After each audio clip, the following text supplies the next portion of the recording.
Plastic swords. Well, it's an interesting story there with the plastic swords.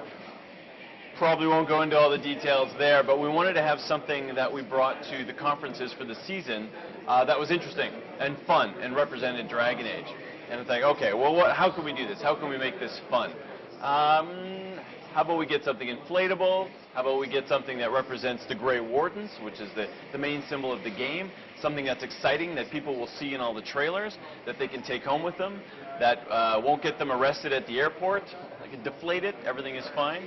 But we thought it was a great idea. And it's been extremely popular and a source of amusement for both of us that people are fighting in the hallways and in the street, little kids, things like that. I think that warms the cockles of our heart when we see people doing violence with the inflatable swords that we brought along with us. We had a great time at the San Diego Comic-Con in the USA a few weeks ago, passing them out to fans and people playing our games and saying, take these home and beat the ones you love, because they're just great toys and really indicative of the game. They're a lot of fun. Yes, indeed.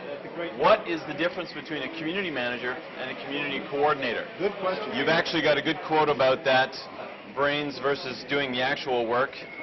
I've said that before, that Jay is really sort of the brains behind the community department, whereas I'm more of the mouth of the community department.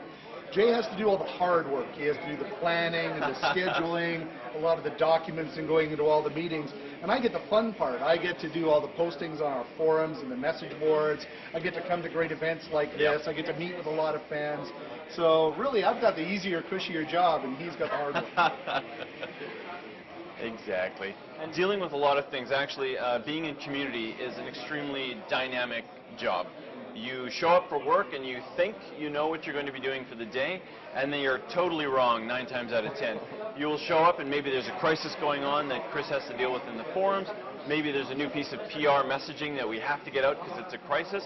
Things like that. So on a day-to-day basis, I will attempt to do things like strategic plans or scheduling. I have a lot of meetings I go to. I meet with folks from the dev team, folks from PR and brand, all these kind of things, to kind of bring it all together.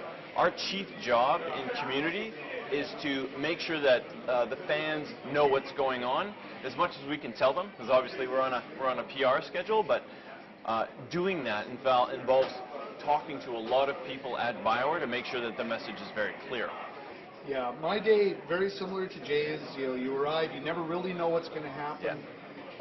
A lot of my job is posting on the forums. I say that I have one of the best jobs at BioWare because I get to interact with our fans on a day-to-day basis. A lot of the members of our development teams don't actually get to talk to the fans. Yep. They work on the art, or they work on the writing, they work on the programming, and they do these jobs for months on end and have to wait until the game comes out before they can really see the fruits of their labors. I'm much luckier in that I get to talk to the fans on a day-to-day basis, pass on how cool our games are, get the feedback from the fans and take it back to the dev team. So really, our days change all the time. Like Jay said, they're really dynamic. You never know a day where you think, okay, it's going to be a slow day. I can work on those documents, or I'll have a nice, easy day working on the message boards. Something will come up, and then suddenly we're scrambling. But it's a great job. It's one of the best jobs I've ever had. One of the chief ways that we define what we do is being a liaison between the developers who are working hard on the game and the fans themselves.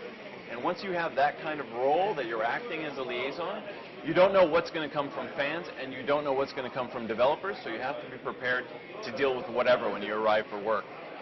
Now, to define what he does versus I started out doing a lot of forum stuff. I started out doing a lot of direct communication stuff, but I found someone who is better at that.